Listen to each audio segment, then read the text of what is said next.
Salut à tous, ici Benjamin Blanchard. Bienvenue sur ma chaîne où l'on explore ensemble le monde passionnant des technologies modernes. Si vous êtes intéressé par les dernières innovations et que vous voulez rester à jour sur ce qui change notre quotidien, pensez à vous abonner. Aujourd'hui, on va plonger dans un sujet incontournable des nouvelles tech. Prêts à découvrir? C'est parti. Bonjour à tous. Dans cette vidéo, je vais vous parler d'une avancée fascinante dans le domaine de la mémoire informatique, l'utilisation de 2 bits par cellule mémoire comme successeur potentiel de la mémoire flash. Nous explorerons ensemble comment cette technologie pourrait révolutionner le stockage de données, en améliorant à la fois la capacité et la vitesse. Restez avec moi pour découvrir les enjeux, les avantages et les défis de cette innovation prometteuse. C'est parti! Une mémoire à changement de phase PRAM est en cours de mise au point chez Intel et STMicroelectronics. Cette famille de circuits, déjà connue, est candidate à la succession de la mémoire flash. Ce nouveau prototype à 4 états apporte des performances inédites.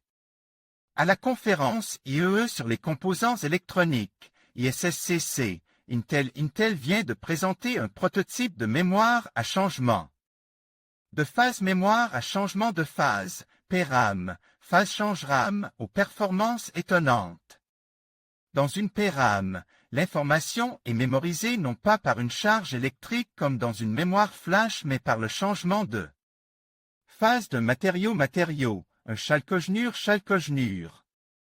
Dans les circuits de ce genre déjà réalisés, Intel, STMicroelectronics et Samsung savent déjà les produire. Le matériau existe sous 2 formes, cristalline et vitreuse.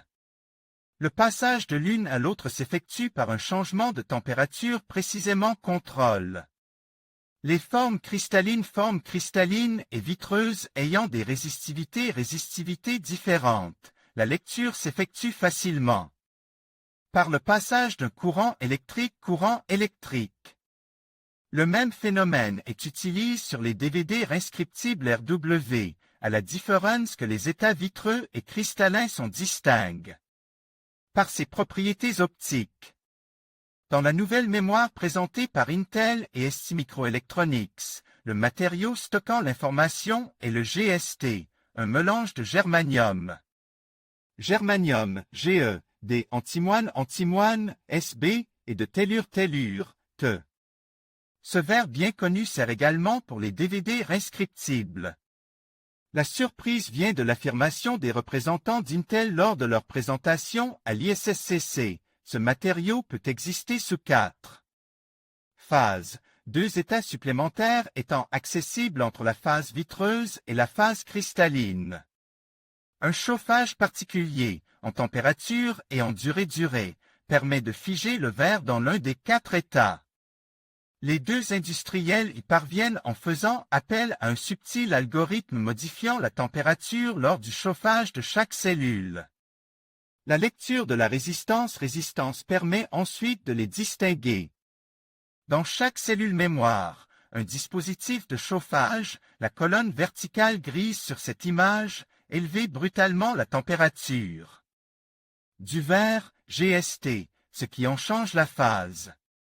On voit ici une partie du GST sous forme vitreuse, GST, et cristalline, XGST. Intel 2 bits au lieu d'1. Voilà donc une cellule mémoire capable de mémoriser 4 chiffres de 0 à 3, alors que toutes les mémoires du monde enregistrent 2 états, traduits par 0 et 1. La cellule d'Intel et STMicroelectronics enregistre donc 2 bits au lieu d'1, apportant un doublement de la capacité à surface égale. Ce gain d'un facteur 2 donnerait à la PRAM un avantage décisif par rapport à la mémoire flash, celle des clés USB et des cartes mémoire type SD card, à laquelle on espère trouver un successeur, qui devrait être plus rapide que la flash, d'une densité suffisante en quantité de mémoire par unité de surface, peu gourmand en électricité et d'un prix de revient réduit. Plusieurs candidats sont sur les rangs, comme la mémoire magnétique, MRAM, ou la RORAM, mais aucun n'a encore dépassé le stade du laboratoire, ce qui fait dire à certains que la mémoire flash est là pour une dizaine d'années encore. En conclusion, l'innovation des 2 bits par cellule mémoire pourrait bien marquer une avancée significative dans le domaine des technologies de stockage, offrant une densité accrue et une efficacité énergétique améliorée par rapport à la mémoire flash traditionnelle. Alors que nous continuons à explorer les possibilités de cette nouvelle approche, il est essentiel de rester attentif aux défis techniques qui l'accompagnent. L'avenir de la mémoire pourrait être prometteur, mais il nécessitera des recherches approfondies et des développements continus pour réaliser son plein potentiel. Merci de nous avoir rejoints dans cette exploration fascinante.